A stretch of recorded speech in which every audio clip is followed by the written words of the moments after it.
My name is Howard Wilson Carver.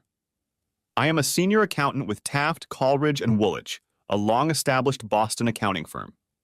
I am 50 years old, and I have risen as high in this firm as I can at all. I specialize in business tax management and am considered an in-house expert on the subject. I make $85,000 a year, plus benefits. I am in excellent physical shape for my age, as I exercise regularly and follow a common-sense dietary regimen.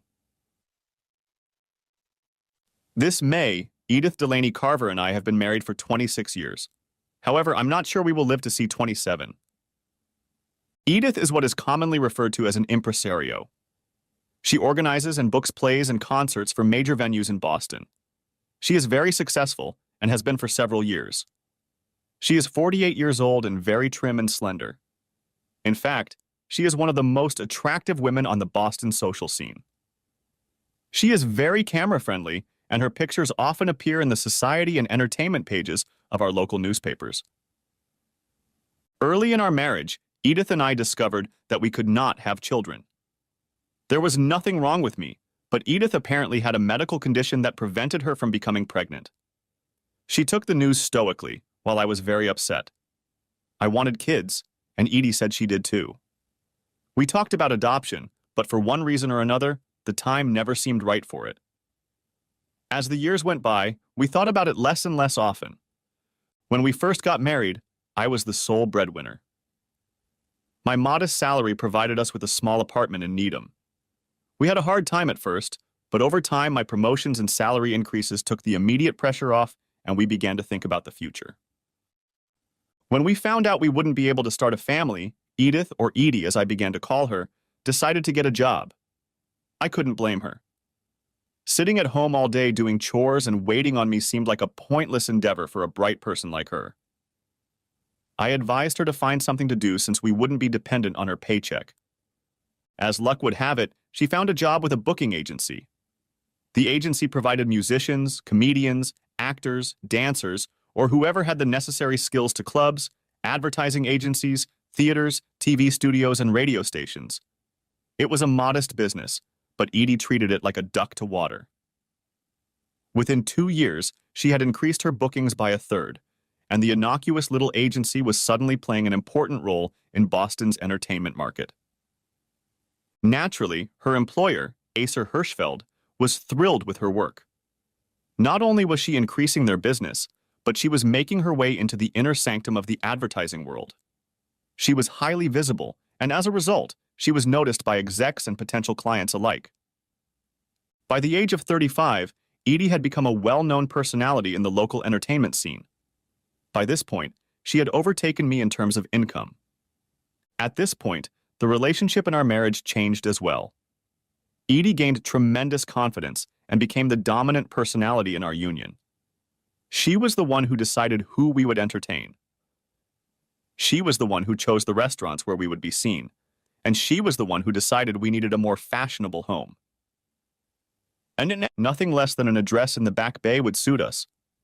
It was pushing our finances to the limit, but Edie was persistent. Fortunately, her income grew with her success, and eventually we were able to pay for the spacious remodeled townhouse she chose. I know it sounds like I turned into a milquetoast, a man who just let his wife run his life. But it happened so gradually that I didn't realize it for a while. By the time I realized my role in our marriage, it was well established and seemingly unshakable. They say that success breeds success, and in Edie's case, it was undeniably true. She had worked at Acer's firm long enough to build her own clientele, and then without discussing it with anyone, she had set sail on her own. She was handed to me the same way she had been handed to Acer as a fait accompli. At 37, she started her own agency and stole almost all the valuable clients that Aceru Hirschfeld had managed to get. I suppose I could hardly complain. By this time, Edie's income far exceeded mine, and much of what we had in property and capital was derived from her income. I was a lesser luminary. Oh, we were still close. Our personal relationship was still fine. We made love regularly, and she enjoyed the comfort of my presence when we were alone. It was that comfort that masked what was happening to us. Was I happy? For the most part, yes. Edie was in her element, and her success was shared by me. I went to work every day with little to no anxiety. I knew my job inside and out. In fact, I was getting bored and didn't see any changes on the horizon. I continued on the beaten path and stayed at TC and W. I could never blame my employer for being the cause of stress in my life. As Edie continued to grow, I noticed that I was seeing her less and less often. She was always attending some kind of opening, charity event, or gala. I was invited quite often, but I found that Edie was actually polite. She and I both realized that her world was foreign to me. I accompanied her when a partner was needed, but more often than not, she went off flitting around the city, making contacts, pressing flesh, and getting her picture taken with one celebrity or another. I was the fifth wheel. As we turned 40, Edie continued to grow in the Boston social scene. Her business was gaining momentum, and her income was staggering. I remember when we met with the tax accountant 3 years ago, she declared over $500,000 in income. I almost fell out of my chair when I heard that. I couldn't have imagined it. Edie looked completely stunned too. I don't think she really knew how much money she was making. Almost all of it went into a money market account at Fannie Mae. The rest was in her personal account. I think that meeting had a bigger impact on us than I realized. Our marriage evolved into something more hybrid than a conventional union. We were happy in each other's company when we were alone. But when we were in public, Edie seemed to prefer to keep a distance between us. Was she shy of me? Was it because she was the dominant, successful partner and I was the humble, overachieving accountant? And another thing, our only friends were my friends. I learned early on not to invite them to parties at our house when Edie invited her friends. Mine were ignored, and I ended up feeling bad for them. I had mentioned this to Edie more than once, but she dismissed my concerns as imaginary. So today, we are with my beautiful, successful, slender, energetic wife and our unusual but seemingly quite workable marriage. I won't embarrass myself by calling myself handsome, but I'm not a freak either. I have a full head of graying hair, I weigh only a few pounds more than I did in my 20s, and thanks to Edie's generosity, I am very well dressed. Our lives are still active, and we confess our love to each other regularly. I've had no reason to feel uncomfortable. Yet. Howard, I want to talk to you, Edie said, as we finished putting the dinner dishes in the dishwasher. Yeah, about what? This is awkward.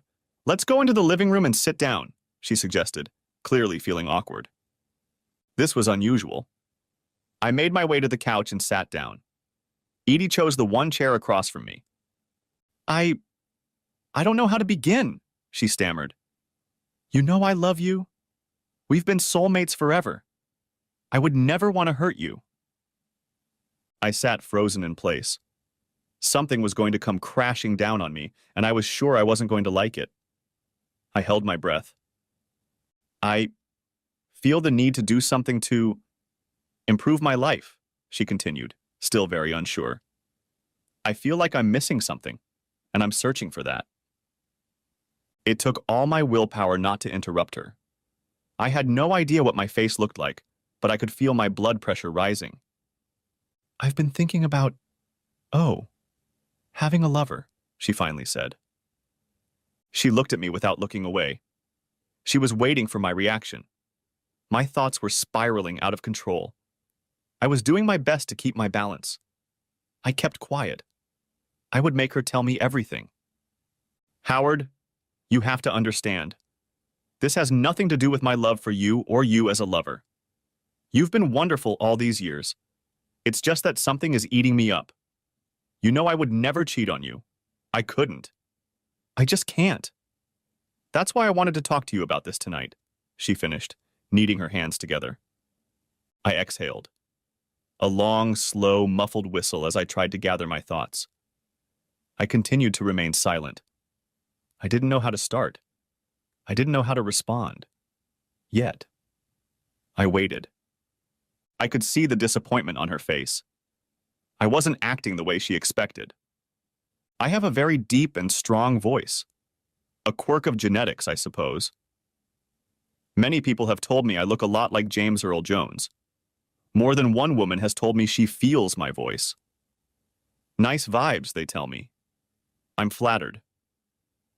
I also know how to use my voice to my advantage. Edie has rarely heard me do that. Finally, I speak up. No, I say quietly but firmly. What do you mean? She asked with surprise on her face. I said no, I repeated, still quiet and in control of myself. Howard, you can't just say no. This is very important to me, she whined. Edith, I said in a calm but firm tone, I will not tolerate infidelity. I have been faithful to you since we first met. When we took our vows in church, I knew I would honor them for the rest of my life. I expect you to do the same. But Howard, she tried again in a pleading tone. No, I said loudly.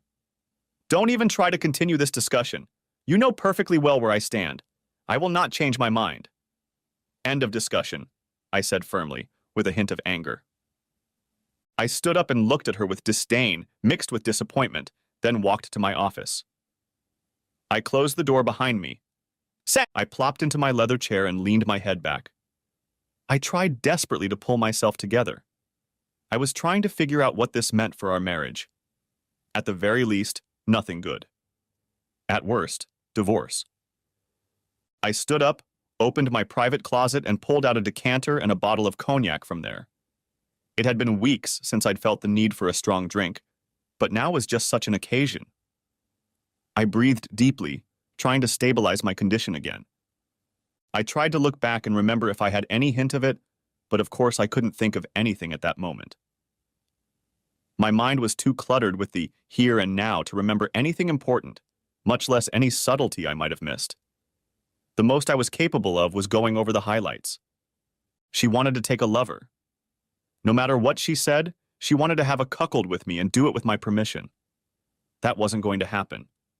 But it made me wonder. Had she already cheated on me and now wanted me to agree to something that had been set up previously? I didn't know. How was I supposed to know? And what was it really? Was it a better man or variety or a need to feel young again? Or was she setting me up for something else? If so, what was it for? I was in a unique situation. If we were divorced, I would be the beneficiary. Her income far exceeded mine, and I would be the injured party. She would likely be owed substantial alimony in my favor. It didn't make sense. Why would she risk it? What about her reputation? How would a messy divorce and nasty rumors affect her? It just didn't make sense. Sipping my brandy, I began to relax. Strangely, I wasn't as upset about her attempted betrayal as I'd expected. Why? Had I really seen this coming? I didn't think so. Had we drifted apart and I hadn't noticed? Maybe it had something to do with my low status compared to her celebrity? Maybe I was pulling her down in my thoughts? I couldn't answer any of these questions. Gradually, I realized that anger was boiling up inside me. She was treating me with contempt. She had assumed that I would accept her offer, or at least, be prepared to discuss it rationally. It's unlikely she expected my unconditional refusal. In retrospect, it was the right reaction. No. Sitting back in my chair, I began to plan my response beyond a direct rejection. This wasn't over, I was sure. She would plot another attempt, or at least a distraction. I wanted to be ready. Edie had shaken my trust in her. It was as if she'd already deceived me and I'd discovered it. What to do? My first impulse was to hire a private investigator to find out what she was up to. Unfortunately, I didn't have any leads to point him in the right direction. Perhaps I was putting the cart before the horse. I needed to do an internal investigation first. If there was one thing I could count on, it was that Edie wouldn't be home for more than one evening this week, and I could be in the house for a few hours. That would give me a chance to look for clues to her plan. In the meantime, I needed a strategy to throw her off balance. It was pretty simple. I would move my stuff into the guest bedroom, while she would sleep alone. That should upset her. It was still early, not quite 9 o'clock. I left the study and headed to the hall closet to grab a windbreaker. Edie was nowhere to be seen. I walked out the front door and headed out for a walk. I needed to clear my head, but I wanted to get out of the house even more. My anger was now joined by sadness. The more I thought about it, the more I wondered if this could be the beginning of the end of our marriage. A marriage that I thought was strong and fulfilling. I didn't want it to be, but I hadn't been paying attention to where I was going, but I finally realized I was many blocks away from our house. I calmed down enough to think through the circumstances and plan my actions. What I wasn't sure of was my behavior while Edie and I were together. I had a few options. Freeze her out with the silent treatment, act normal, or at least as normal as the situation allowed. Show constant anger, perhaps even move out temporarily. I pondered a bit on what might be the best strategy. The more I thought about it, the more convinced I became that I wanted to know more. I wanted Edie to open up and tell me what she was thinking. I wanted to find out as much as I could about her expectations of me. I was sure that was the best way to get to the bottom of this whole episode. I couldn't just accept the status quo. I would not let her use me. I would never knowingly become her cuckold. Chapter 2. Gross Miscalculation. Edith. I've made a terrible mistake. I don't know what made me think I could convince Howard to agree to my taking a lover. Even so, I didn't expect him to just say no to me. There was no compromise in his tone. It was said with such force that it took me by surprise. I wasn't used to failures. I hadn't dealt with them often, and this came as a shock to me. I thought I was so well prepared. I was confident that Howard would realize that this was important to me and would not deny me my need. He had never before denied me something I really wanted. So why did he react so harshly this time? I had to rethink my situation. I love Howard. I know I do. But I need a little thrill in my life. I'm almost 50, and I need it. I need someone to make me feel alive and wanted. God knows Howard is a wonderful lover. He fills me completely and is so caring with me. I couldn't have asked for a more attentive husband. But I need more. I've really messed things up. I warned him of my intentions. I foolishly made him doubt me. There's no way I can indulge myself if he's scrutinizing me. Why should I have warned him? What kind of fool am I? I just made it harder for myself to have an affair. I've already made up my mind. I'm going to do it. I just got off to a bad start. A poorly chosen strategy. I need to step back and think about what to do. After wandering around the house, I noticed that the door to his office was open, but he was no longer there. I tried the living room, then the kitchen, but he was nowhere to be found. I looked in the hall closet and noticed his windbreaker was gone. He was gone. Where had he gone? Would he be back tonight? I felt fear in my stomach. This was turning into a nightmare. I poured myself a strong gin and tonic and continued pacing the house. Howard didn't have a cell phone, so there was no way to call him. And would he answer even if he could? I need a way out of this. I need to make him forget I did something stupid. Undoing the damage done would be a long, slow process. I needed to make things right with him. I looked at the clock for the 100th time. It was already 10:30 p.m., and Howard was still nowhere to be seen. It was dark outside, and I had no idea where he was. We didn't have a car, so he either walked or called a cab. I couldn't remember him just leaving like that without saying anything. He could have been mugged. Or worse. I went into his office and saw a decanter of brandy on the table. It was almost empty, with only a small amount of amber liquid at the bottom of the glass. He'd poured himself at least one drink before he left. I took another sip, noticing that the drink was almost empty. I wasn't feeling very well. Truth be told, I was kind of delirious. It was well past 11 when I heard the front door open. I rushed into the living room to make sure it was him. As he took off his jacket and hung it on the coat rack, he avoided my gaze. "Howard, where have you been? I was so worried." "I went for a walk. I needed some time to think," he replied simply. There was no anger or chagrin in his voice. I'm sorry, Howard. I didn't mean to upset you. I would never hurt you, you know that. I don't know what made me think I could. I mean, I couldn't go on. Nothing I said would fix the situation or bring it back. I desperately needed Howard to talk to me. Please give me something I could respond to. I'll move my things into the guest room. I'll sleep there for now, he announced. No. No, Howard, please. Please don't leave me. Talk to me. Please. I knew I was begging, but I had to do it. He turned to me, his eyes cold and his expression calm. I'm not in the mood to share a bed with you, and I'm not ready to talk to you right now. We'll discuss our future tomorrow, at the earliest. He said it so forcefully, in a deep, sonorous voice, leaving no room for argument. I felt so helpless. I had set this dog free, and now I had to find a way to drive him back into his pen. Talk to me, Howard. Please don't shut me out. I said I'll talk to you when I'm ready. Not before. I saw anger on his face for the first time. I'd pushed too hard. I'd have to be patient until he was ready. I couldn't think of anything else to do. I turned and slowly walked up the stairs to our bedroom.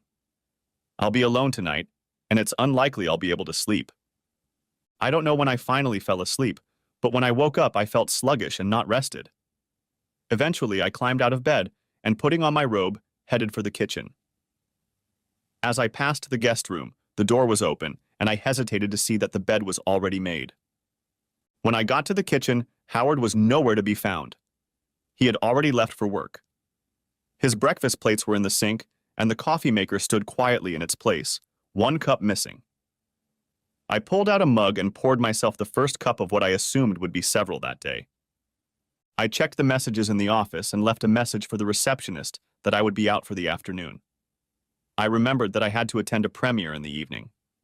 It was the last thing I wanted to do, especially if Howard was willing to talk to me. Nevertheless, I was determined to do so and just had to apologize to Howard. I realized that I would have to do this often in the weeks and months to come. Chapter 3. Recovery Strategy. Howard. I got up early to avoid seeing Edie this morning. I needed a free day to think about my next steps. I noticed that Eddie had an event planned for tonight and smiled. That would give me time to prepare. It would postpone talking to her for another day and give me a chance to start looking for evidence of her misbehavior. It was to be hoped that, as usual, only a major catastrophe would prevent her from attending the scheduled event. Perhaps the long walk the previous evening was to blame, or perhaps it was the fact that I had begun to map out my future. I had gotten a good night's sleep. I woke up refreshed and surprisingly confident. I had a rough plan of action and a sense of direction. Yes, I would no longer be Howard Carver, obliging husband and, as some might think, eunuch. That's a role I intended to rectify. I think Edie is in for a big surprise when she discovers she has a very different husband than she thought. I will no longer be a pushover. I will use my voice to make my opinions clear. I will be dominant from now on. It will be part of my new identity. I occupied myself throughout the day by asking my secretary not to call me externally unless it was urgent. As I expected, shortly before 3 in the afternoon, Edie called and left a message saying she would be attending a theater performance and would not be back for dinner. She was very apologetic and promised we could talk tomorrow. I left early in the afternoon and got home an hour earlier than usual. As usual, I had to cook my own meal from what I could find in the refrigerator and pantry. I opted for soup and a sandwich with a glass of red wine. Simple, quick, and easy to clean up after myself. I wanted to get started on my search. I started with Edie's computer. She wasn't a power user, and I knew from previous experience that she kept her calendar and email correspondence in Outlook, as I did. I was surprised to find that she had password-protected access to the operating system. I had no idea she knew how to do this, but nevertheless, some form of protection was provided. I wondered why. I tried several obvious passwords, but to no avail. I knew she only had a general understanding of computers and I suspected that any password would be simple or memorable. After going through all the possible options, I sat back to think. As I stared at the screen, I realized that the monitor was on a desktop stand. I lifted the front edge of the notepad and found a small note with 4 alphanumeric 8-digit codes. I tried entering the last one, and the computer obligingly let me in. I opened her mailbox and found nothing in her inbox. She had created several files, and they all appeared to be related to her business. I began methodically going through each one of them to find something interesting. It was a tedious endeavor, but I took it on. Eventually, I opened the file labeled Jeannie and found a series of emails addressed to someone named Jeannie. I started reading them, as it was a completely different type of correspondence than all the other files. It was almost like a diary. She was sharing her experiences, opinions, and hopes with another woman, I realized. As I read, I was surprised at how candid she was in these messages. She talked about her life, about me, about her social and business contacts. To start, I read 5 messages and then paused.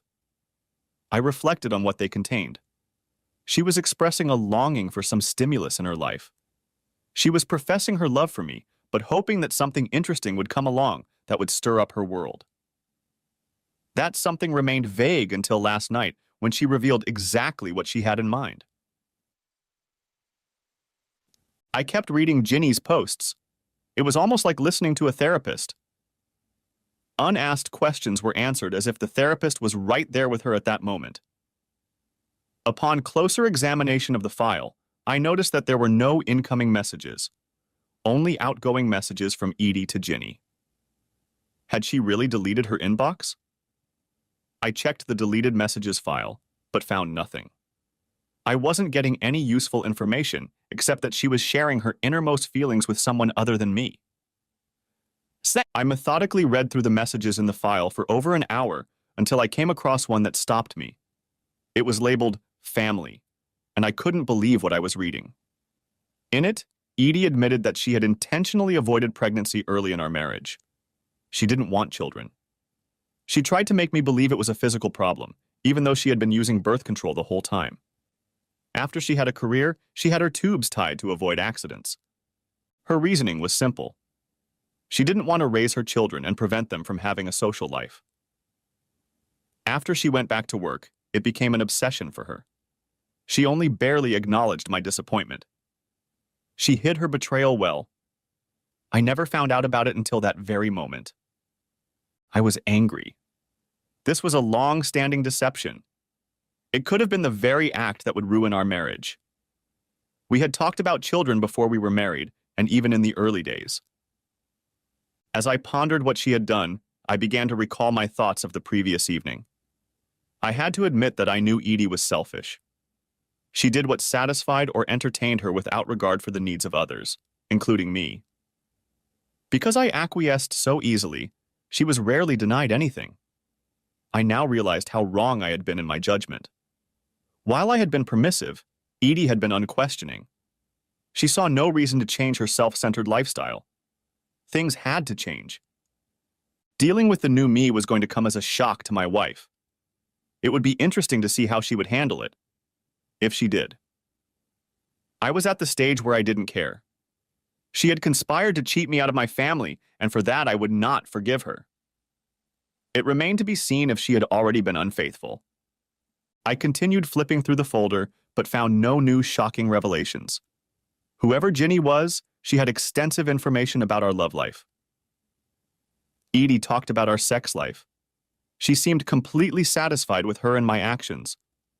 There was no hint that I did not treat her with love and respect. That made her statement last night even more incomprehensible. I quickly checked the rest of her email folders and found nothing of interest. It was all business related. I closed it and logged out, shutting down the computer. I sat there pondering what to do next. Glancing at the clock, I saw that it was 10 o'clock and decided that was enough for one night. 10 minutes later, I was lying in bed in the guest room and fell asleep almost immediately. I didn't hear Edie come home. I woke up early again, but my sleep wasn't sound. I dozed off and then was awakened by some violent dream that I couldn't remember. I slipped back into slumber and then woke up abruptly, trying to cope with the thoughts that came over me. Like the day before, I left for work before Edie got up. It was unusual for us not to socialize during the day, but yesterday was one of those days. We were both home today, and I expected the conversation to take place in the evening. I was getting better prepared by the hour, and now it was just a matter of what I would tell her. I knew for sure that I would take charge and drive the conversation. The days of her controlling the agenda were over.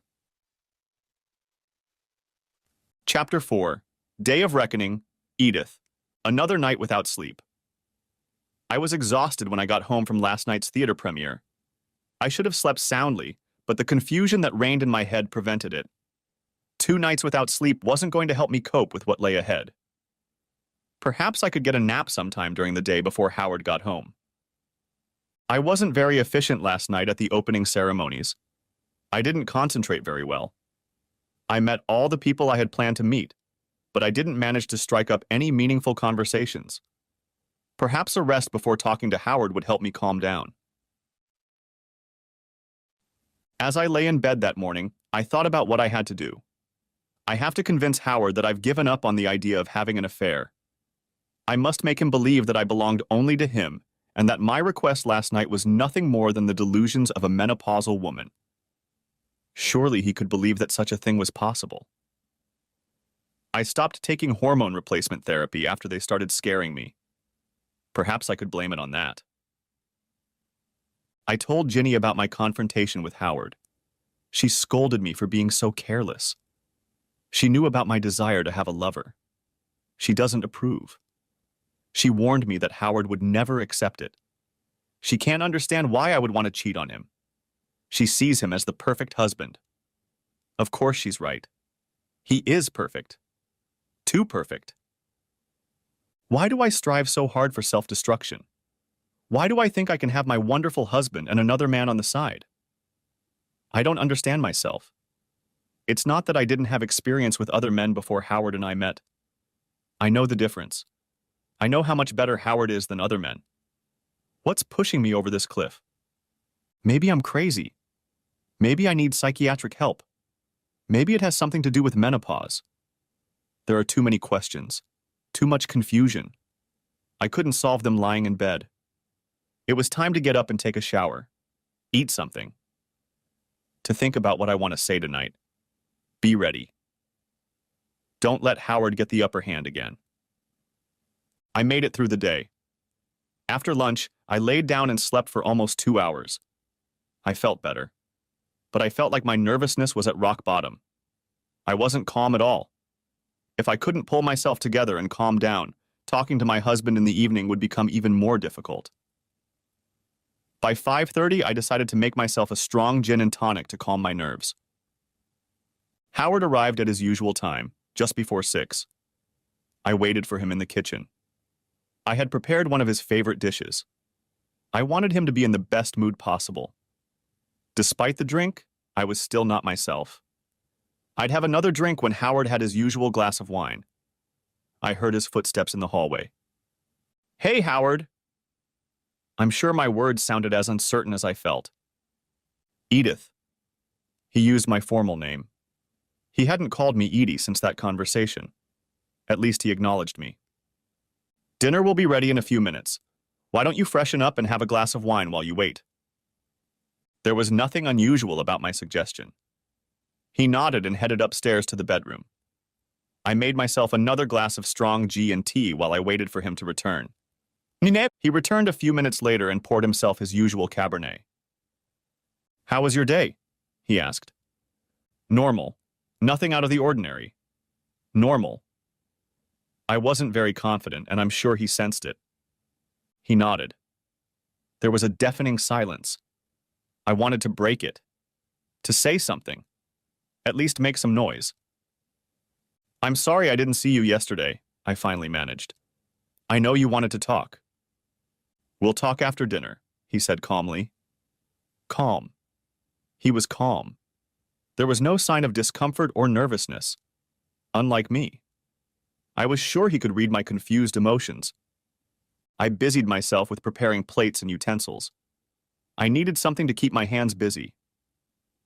I checked the oven at least twice, trying to get the timer to go faster. Seconds seemed like minutes, and minutes seemed like hours. Finally, the bell rang, and I almost jumped up to the oven door. We ate in near silence. I made a couple of remarks about last night's opening, and Howard nodded politely. He said something about a meeting with the vice president at the end of next week, but I didn't understand what it was about. I couldn't concentrate. His outward calmness was maddening. How could he be so calm when I was so distraught?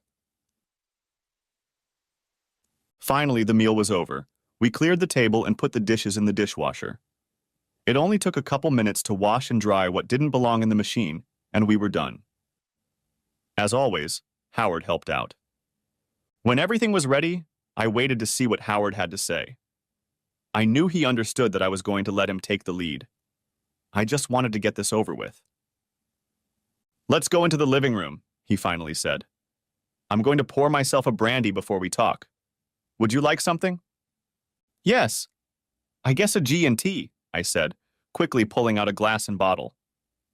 He disappeared into his study for a moment, came back with the glass and sat down where he had sat 2 nights before. I came back from the kitchen and sat in the chair opposite, just as I had before. Things were about to begin, and I waited anxiously to see what would happen in the next few minutes. Chapter 5. Declaration. Howard. I forced myself to be calm and collected. I could see how disturbing my behavior was to Edie, and I wanted to keep that calm. I continued to call her by her formal name. There would be no caressing tonight. "Edith, I want you to listen very carefully to everything I have to say. This is not going to be a two-way discussion. I will tell you what I want to say, and you will listen. If you can't, then there's no need for us to discuss anything. I will give you every chance to speak your mind, but not today. Do I make myself clear?" Her eyes widened. There was no way she had expected this. She nodded in understanding. "Well, let me first tell you the consequences of your Monday night's confession. First of all, I am deeply disappointed that you don't respect me."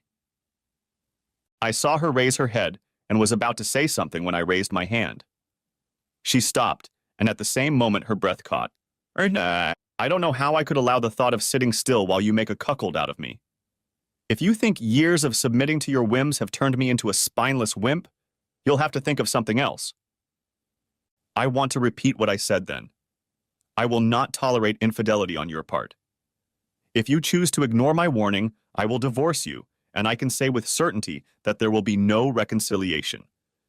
Do I understand correctly? I spoke very forcefully, using the full force of my voice to emphasize my determination. "Yes, I understand. But..." I raised my hand again to remind her of my intention to give rather than receive. "You have severely damaged our relationship. You've undermined the foundations of our marriage and questioned your fidelity. You have destroyed what good marriages are built on. Trust.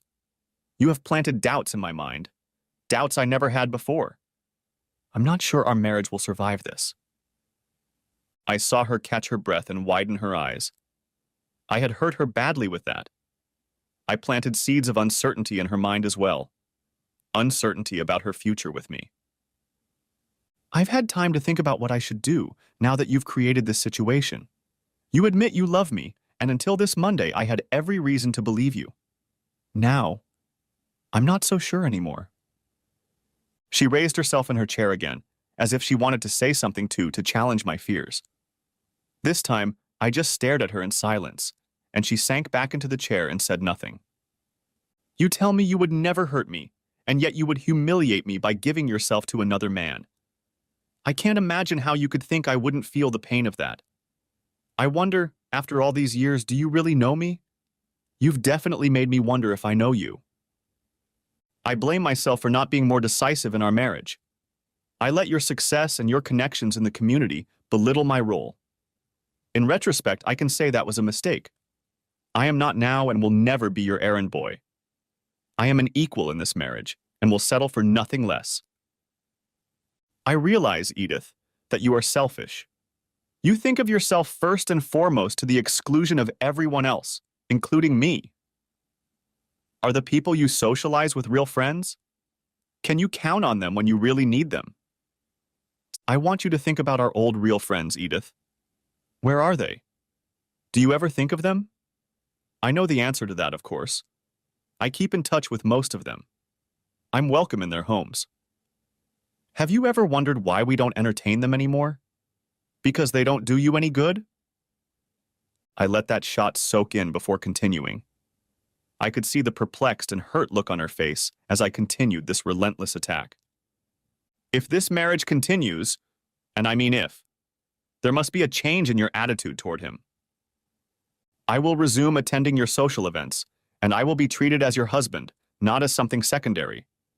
If you can't bring yourself to do that simple thing, then there's no reason for us to continue. This time, she didn't say anything back. I wondered if I had gone overboard with my demands. If so, so be it. We will invite our true friends into our home again, and you will treat them as friends. You must reestablish your ties with these people. They were with us long before you sailed in the rays of your success. Have you ever wondered where I was while you were disappearing to your gala concerts and dinner parties? More often than not, I spent very pleasant hours with these people. And here's something else for you to ponder. It wasn't long before they stopped asking about you. I understand you have another social gala tomorrow night. I will not be attending it with you, as I have a meeting scheduled myself. However, if we decide to continue our relationship as a couple, I will make sure to be available in the future. In the meantime, I want you to think about what I said tonight. I don't want answers or excuses tonight. I want you to give your full attention to my next questions, and we will discuss them on Friday night. First, do you want this marriage to continue? If so, do you renounce your intention to have an affair with any other man? If no, then say so. I will contact my attorney and instruct him to begin divorce proceedings immediately. This is non-negotiable. Secondly, I want you to understand that my role in this house is going to change, drastically. I think you can guess that I will no longer be a simple, obliging husband. And finally, you will learn to be honest with me. You haven't been in the past, and I want to know why. We're going to have a lot of frank conversations about us and what you need to do to regain my confidence and trust in you. In some cases, it won't be very pleasant. Again, it's all up to you. If you can't be honest with me, then there's no reason for us to continue our marriage. I leaned back in my chair, exhausted mentally and physically. It felt like hand-to-hand combat, but I was sure Edith had taken a lot more blows than I had. I'm going for a walk to calm down and clear my head. Don't wait up for me. I'll continue to sleep in the guest room for now. Perhaps after Friday we can discuss other arrangements. Am I giving you enough time to answer? I asked quietly, trying to break the tension of the meeting. Yes. I think so. Yes. I'll let you know if there's anything. Her voice broke. She was exhausted too, beaten verbally and mentally. I had been very hard on her, just like I wanted to be. I wanted her to experience the pain I was experiencing and for her to realize the changes she should expect. It was not my intention to be soft, only polite. Chapter 6. Consequences. Edith. I was stunned into silence. I had completely underestimated Howard. He'd given me an ultimatum, and I didn't have a chance to respond. He wasn't going to. I had never seen him like this before. I've never seen him like that before. He challenged me to defend my actions and choose between his demands and divorce. There is no middle ground. I don't see any way to compromise. I heard the door close as he left for his walk. I got up and headed to the kitchen to make myself another gin and tonic. It was unusual for me to drink so much, but tonight was an exception. I needed to calm down and figure out what was happening to me. I had lost all the control I had once enjoyed. Howard had taken it from me like I was powerless to stop him. And his questions. Of course I wanted to stay married to him. I had no choice but to assure him that there would be no cheating. He blotted that out of my memory in a matter of moments. I had choices to make. They seemed simple now, but I had 2 days to think about them. What did he mean about my honesty with him? I've always been honest with him. This whole mess happened because I wanted to be honest with him. How could he doubt that? But there was something else. He never once said he loved me. He hadn't even once mentioned his feelings for me, other than anger and disappointment. Did I kill what we had between us? I don't know if I can handle it. I love him. I know I do. I hurt him, and like any wounded animal, he's fighting back. But will he fight for us? I felt a queasy feeling in my stomach. I put the glass down, knowing it wouldn't help. 2 days? 2 days to find a way to salvage nearly 30 years of loving and getting to know Howard. Almost 27 years of marriage. There had to be a way to make him love me again. But how? I was exhausted again. The lack of sleep, the stress, and this attack. I couldn't think straight. Go to bed, Edie. Call Jeannie and set up a meeting with her. Maybe she'll have some ideas. God knows I don't. Then go to bed. Chapter 7. Consequences. Howard. When I left the house, the air was warm and the sky was still brightening. I could feel the fresh breeze from the river as I walked towards the common square. I was breathing more calmly now. The worst is over, I thought. I had said everything I wanted to say. I had held back everything I didn't want to say. I had promised her hope, but I had no room to negotiate. There was nothing pleasant or uplifting about what I had just done. I hit her with words as confidently as if I had used my fists. I could see the effect of my blows. After a while, she just absorbed them as I applied them. There was no sign of struggle on her part. I should have felt better. I should have felt relief, perhaps even elation. But I didn't. I did what I thought was necessary to shock my wife and make her think about us, about our marriage, about our relationship, about our future. I left her no way out. On Friday, I'll probably find out if we have a future. I thought about who I am and what I want. Did I want this marriage to last? Did I love Edie? I deliberately avoided confessing my love for her. I wasn't sure of it myself, so it was best not to mislead her if I had lost that love. How would I know? I once read that the test for love is to imagine your life without your partner. Divorce, death, any reason? How would I live my life? Would I be able to get over her deception from years ago and forgive her? At first I didn't think so. But now I'm not so sure. She couldn't take it all back. She couldn't make things right this late. Would I be able to accept that? Before I could make a decision, she had to admit her sin. She had to admit that she had inflicted another deep wound on me. And what about the deed I'd done? The new, dominant Howard Carver. That was the deed. I knew it. Would I be able to live up to it? I doubted it. Perhaps in some less aggressive and defiant form. In a way that I could become without disliking myself. I knew I could never go back to the softer, weaker person I used to be. Edie would never respect me if I did, and I would likely find another man for her again. Nothing had changed since yesterday. I still needed to find out more about her. As I suspected, she still had secrets. Where were they hidden? What did I know about my wife? Was she cheating on me? Did I want to know? I wondered if she had any idea how she had undermined my faith in her. It was getting dark, and I turned back toward our house. I had already calmed down from the confrontation I had experienced earlier. So many questions and so few answers. But the confusion remained. I hadn't decided anything today. I challenged Edie to decide what our future would be. It occurred to me that I was putting my fate in her hands. The irony of fate. I have control of the situation, but it's Edie who decides. How ironic. Chapter 8. Ginny's Advice. Edith. I finally got a decent night's sleep. I wondered why when there was so much confusion and chaos going on in my head. I crawled off the bed and headed to the bathroom. The shower brought me to a clearer state of mind. Last night, before I went to bed, I called Ginny. She agreed to meet me for lunch at our favorite little bistro. Thank God Jeannie was found. Nick, the head waiter, met me at the door. "Miss Marden is waiting for you, Mrs. Carver." He led me to the far corner to a table we knew was secluded and quieter. "Thank you, Nick. Hello, Ginny. Thanks for coming." I was genuinely pleased to see her. I desperately needed her guidance. "You know I wouldn't say no to you, Edie," she smiled. Ginny was so solid, so down to earth. We'd been friends forever, over a decade. Howard was wrong. I do have a real friend. Virginia Marden is the best friend I've ever had. I can tell her anything in confidence. She knows all my secrets, all of them.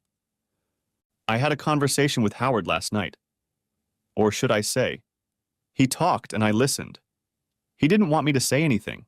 He said he'd give me a chance on Friday. Oh, Ginny, he was so cold, so angry.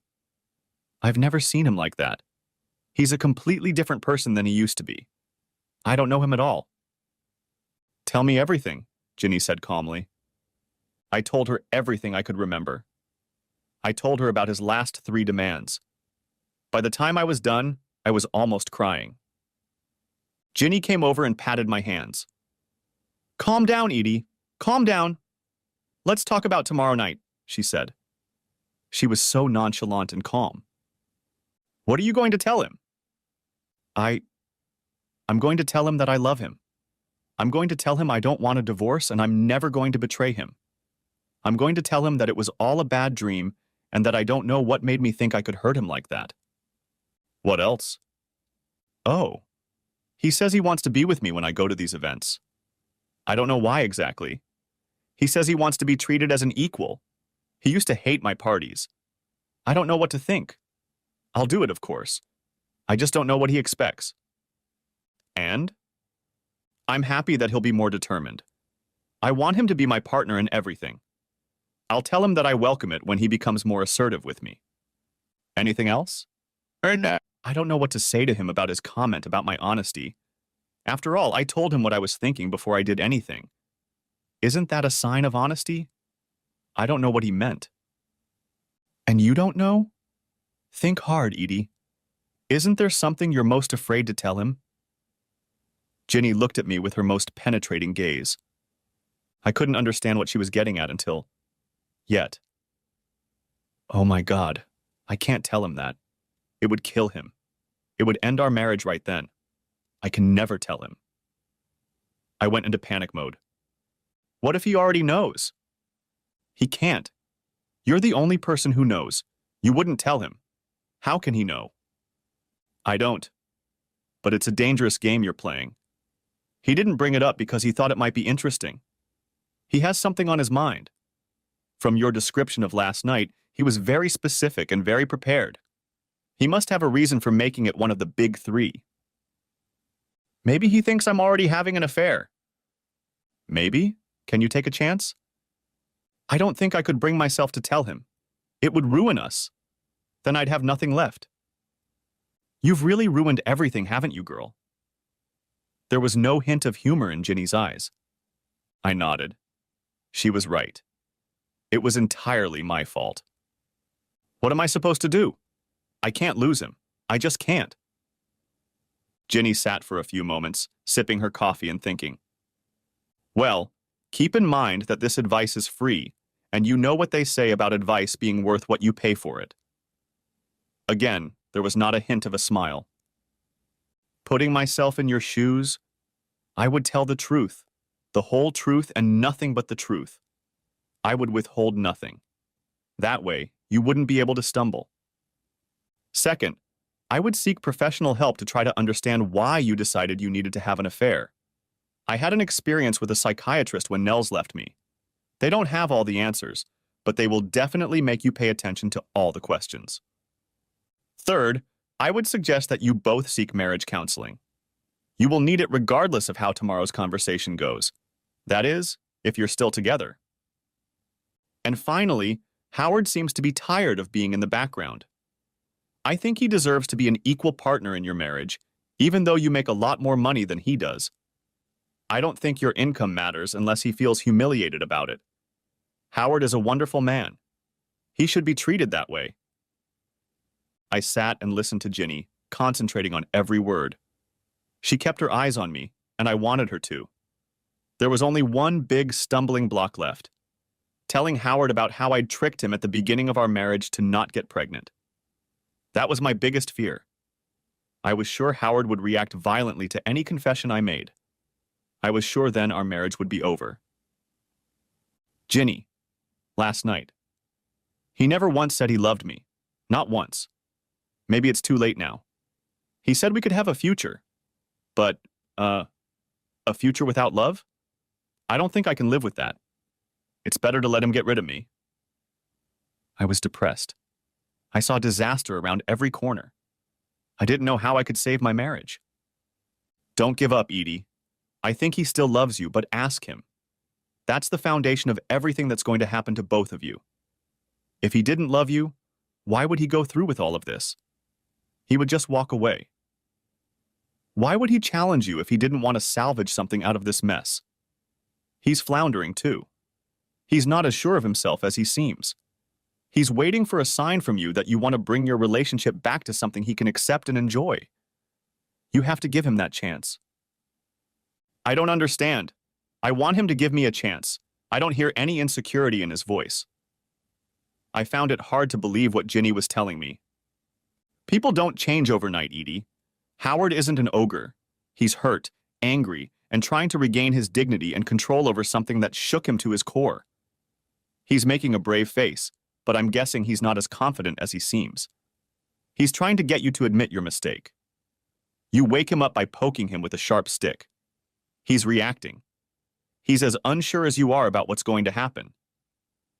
You seem very sure of yourself. I still had a hard time accepting her assumption. I'm not sure. I wasn't there for you when all this happened. I was trying to listen to what you told me and see what the point was. Remember, I only met Howard once in passing. He's hardly aware of my existence, is he? I don't know. I don't think he does. I don't know. Right now, Ginny, I don't know anything for sure. I was on the verge of tears again. We stopped briefly to order lunch. Ginny doesn't drink, and only iced tea was fine with me. I needed a break from the intense conversation. It was getting too complicated. I needed to keep it simple so I could deal with it tomorrow. I needed to get back to basics. What do I want, and what does Howard want? It had to be simple. My only real fear would be telling him about my reluctance to have children. He said I'm selfish. He's right. I've been selfish for a long time. That's not a very good basis for a marriage, is it? I guess I wasn't just talking to myself, but to Ginny as well. I looked at my salad and realized I was just picking at it. My appetite was almost nil. This was completely in line with my mood. Don't get discouraged, Edie. I know it's hard, and I know you're berating yourself for what you've done. But what's done is done. Now it's time to decide what's important, what you want to accomplish tomorrow. You have one very good opportunity to save your marriage. A lot of women never realize this. You will have a captive audience. The stage is at your disposal. Now it's all about presentation. When you know what you want to say, when you know how you want to answer his questions, when you know what you want to do to make things work between you, then you just do it. I sighed and leaned back in my chair. Ginny was right. I needed to prepare myself. I could do this to famous people and never think twice about it. I had to prepare myself to meet Howard. I had to have the courage to do it right. I was starting to feel a little better. I looked at Ginny and nodded. She was right. Chapter 9. Second Thoughts. Howard. I didn't get much accomplished at work. Friday is rarely a busy day, but this Friday was particularly quiet. It gave me time to think about Edie and tonight. When I woke up this morning, all my thoughts were occupied. I knew what I was going to do. And now, too much time to think. Had I been too hard on her? Was I pushing her too hard? She looked scared at times, like she thought I was going to snap and do something cruel. Maybe what I did was a little too, dramatic. What did I want out of all this? What was I hoping to accomplish? I asked myself that over and over again. I still loved her. I knew it now. I knew it because I couldn't get her out of my mind. If that wasn't true, I wouldn't be obsessing over her. I wouldn't be angry. I wouldn't have been uncertain about our future. I knew what the problem was. Her secret. The one she didn't dare tell me. The rejection of our children. I still couldn't figure out how I felt about it. Was I angry? Yes. Could I forgive her? I didn't know. Would she be able to bring herself to tell me? I didn't know that either. Would that be the deciding factor in whether we stayed together or not? Another thing I didn't know. One moment I was sure, and the next I was tormented by doubt. 30 years we'd been dating. We'd spent almost 2/3 of our lives with each other. We had invested so much in ourselves. I tried to imagine what my life would be like without her. I couldn't get a picture. Of course it would be lonely. When you're with someone for that long, you don't have long conversations about your life together. It all imprints itself on your psyche, in your being. Words aren't always necessary. Sometimes a touch, a smile, or just a gesture is enough. The comfort of lying in bed with her by your side, even if you don't touch each other. The smell, the warmth, all those intangible things. 30 years. I didn't know what to expect from this evening. In a way, I was dreading it. I promised her that I would let her speak. I would politely listen to her without comment unless she asked for it. I was indebted to her. But then what? That part of my plan remained unformed. What then? Chapter 10. Confession. Edith. Howard came in early that evening. He came home just after 5. I didn't know if I should be worried or not. I was a ball of nerves as it was. This sudden change in his habits was another thing to worry about. But it wasn't long before I realized it was something else. You're home early. Yes. It was quiet today, and I managed to leave a little after 4. It's a stopgap for the weekend. He smiled at me when he said that. It was his first smile since Monday. Would you like a drink? The usual? He looked relaxed and almost normal. Yes, thanks. He did my usual G&T, but didn't bother pouring himself a glass of wine. I'm going to go change. He smiled again, turned and headed upstairs. He was back in less than 5 minutes. He was wearing a new golf-style shirt, jeans, and loafer slippers. He looked completely different. And he was smiling. You look very relaxed, Howard. I wondered if he was trying to tell me something. He poured himself a glass of wine and turned to me again. It's been a very stressful week for me. For both of us. I'd like to tone it down. I don't want to push you anymore. I've been hard on you, I know. But, well, let's enjoy dinner and talk afterward. I nodded. Thanks. I'm all worked up. I'm so upset about what happened. I'm so unsure of myself and what I want to say. Just be yourself. Tell me what you want to say.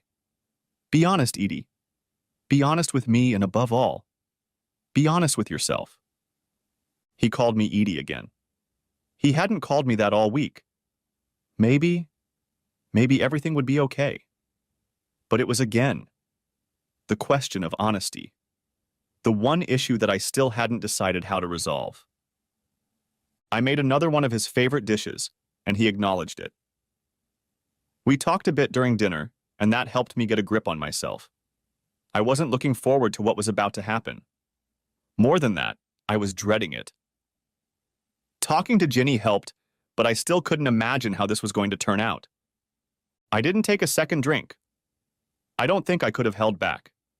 I needed all my wits about me. Alcohol is just false courage. Ginny taught me that. She was an alcoholic. a recovering alcoholic. It cost her her marriage and her relationship with her children. It was a very high price to pay. I met her shortly after she joined AA. I admired her courage. She blamed no one but herself and knew it was an illness. She dealt with it. I had no such excuse for my behavior. I was selfish. It all came down to that. I always cared about what I wanted. I was as blind to that as Ginny was blind to her alcoholism. Howard's harsh words shook me up and forced me to admit that I was selfish. But I could change. I knew I could change. It wouldn't be difficult. I just needed to be more considerate of others. I could do that. I would do it. Finished with the dishes, we walked to the living room and sat where we had sat Wednesday night. Now it was my turn. How to get started? I took a deep breath. Howard, I want to apologize first.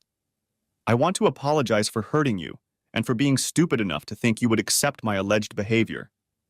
I don't know what I was thinking, but it was unreasonable. Worse, I don't know what led to it. It certainly wasn't you. I didn't think for a moment that you were anything more than a superb lover and a deeply caring person. Perhaps after all these years I've taken it for granted.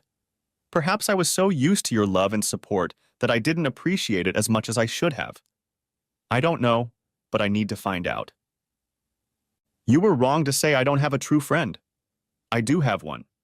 Virginia Marden. Ginny is my closest friend. After you, of course. She's my confidant. Someone I can talk to without fear of it being passed on as gossip. Someone who has been through wars and can be honest with me. I appreciate her advice. I should have listened to it. She told me I was crazy to even think about having an affair. She told me you were the perfect husband and I should value that above all else. She told me that if you found out, I wouldn't be able to control the consequences. Of course, she was right. I thought that if I told you my intentions, you would understand me. I didn't want to go behind your back. I didn't want to deceive you.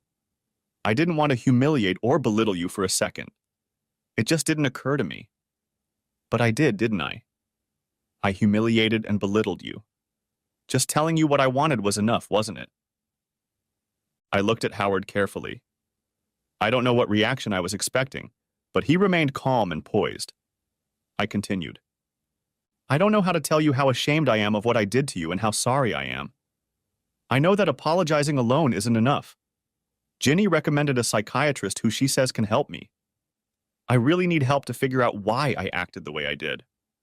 I'll call her next week to see if she'll agree to take me on as a patient. You should already know that I will do anything to save our marriage.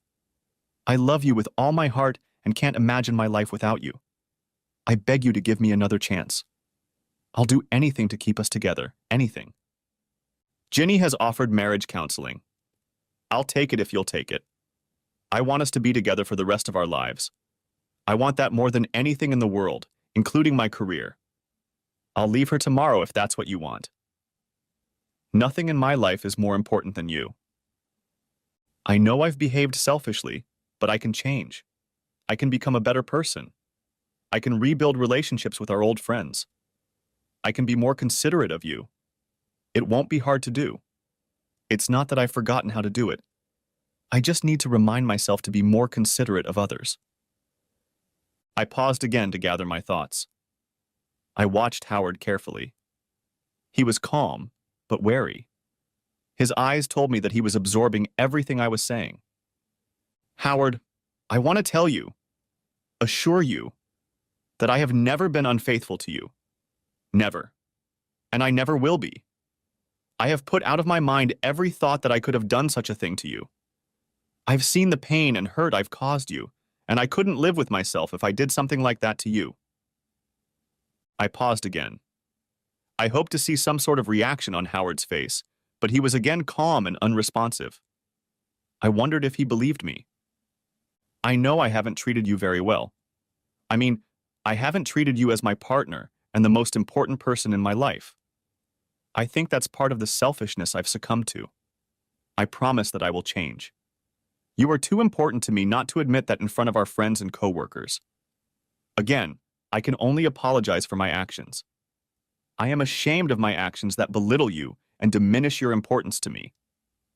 You asked me to be honest with you and with myself. I tried to do that today. You really shook me with your words last night. I still haven't recovered from them. They frightened me and excited me so much. It took me a long time to realize all the things I did to you. Not just my stupid idea of infidelity, but everything else. It hurt me to find out you were right. They were things I didn't want to know about myself, things I didn't want to admit to myself. I tried really hard to be honest with you. I don't know what else to say. I didn't lie to you today. I have never been unfaithful to you, and I don't intend to. I recognize my shortcomings as a wife and partner. That's something I can change. I know it's something I have to change. If I have nothing else to say, I will only say that I love you. I love you with all my heart. I love you the same way I've loved you since the day we met. That hasn't changed, and I don't think it ever will. First of all, I need to know that you still love me. I just don't know what else to say. I finished. I had said everything I could think of. I answered his questions, his demands. They couldn't doubt that I was sincere. Once again, I was exhausted. I had held back my emotions and let them spill out over the last few minutes. I wasn't crying anymore. I'm not a crier, I knew, but the tears were over. Now all that was left was to wait for Howard's decision. I leaned back in my chair and looked at the calm man who was my husband. His face was covered with his hands, but when he pulled them away, I saw tears. Tears. He was crying. Not sobbing, not wailing, but tears were streaming down his cheeks as he looked at me with the most wistful expression I had ever seen on his face. I'm so sorry, Edie. I believe you. I believe you've been faithful. I believe you want to change. I believe you love me. I believe you're ashamed of what you've done to us. I believe all that. But I don't believe you've been honest. I gasped. What did he mean by that? I saw him react to my shock. There's something you've kept from me for a long time. Something that hurt me in ways I didn't even realize. Something you couldn't bring yourself to tell me, no matter how much you wanted to. Do you know what it is, Edie? I nodded. He knew. How? I don't know, and it doesn't matter. He knew, and he hadn't forgiven me for it. I knew now that it was over. My fate was sealed. I collapsed back into the chair.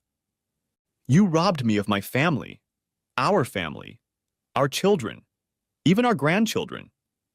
You knew how important this was to me. You knew we both said we wanted that in our lives. But somehow you changed your mind. I was the only one who meant it. You decided to take that gift away from me. I could have gotten over it if you had been honest and confessed what you did. Even at this late stage, I could have forgiven. But you just couldn't bring yourself to tell me that, could you? I'll have my lawyer prepare the papers on Monday. I'll move my things while you're away next week. In the evening, I'll take a few things with me and stay at a hotel. I'll let you know which one if there are any unforeseen circumstances. I thought you might be interested to know that I'm going to be bought out of TC&W. They are downsizing in tough times and offered me a very fair deal to leave early. In a few months when I get settled, I will probably start my own business. I have many more rewarding years ahead of me. I'll be busy. I'm sorry, Edie. I was really hoping you'd find the courage to tell me your worst secret. I'm sorry you couldn't. I wish you well. I watched him get up, traces of tears still visible on his face, as he slowly walked out of the room and upstairs. I was paralyzed on the spot. I couldn't move. I couldn't speak. I wanted to scream for him to stay, to keep me safe, to hold me, to love me again. But instead, I did nothing. I sat and stared at the chair he was sitting in. It was empty as my life was. Epilogue Howard. I was relieved that I didn't have to immediately look for a job and rearrange my life. I needed time to recover after a week that had turned my whole universe upside down. I found a really nice little apartment in Cambridge that was perfect for my needs. I bought furniture in colors I liked and settled in. So far, so good. I took a vacation. I wanted to go somewhere to forget myself. Someplace Edie and I had never been. No memories. It was May, and I chose the south of France. I rented a car and drove from Monaco to Narbonne, from Marseille to Orange. I soaked up the surroundings, the people, and the wonderful food. For a while, I was happy. I sat in a seaside café in Saint Maxime and pondered if I could live here. I didn't need much. I could take care of myself. If need be, my business could be run remotely via the internet. Perhaps living here, among the French, I could forget myself. Maybe. For now, I'll go back to Boston and do some more thinking. I'm still trying to get used to being alone.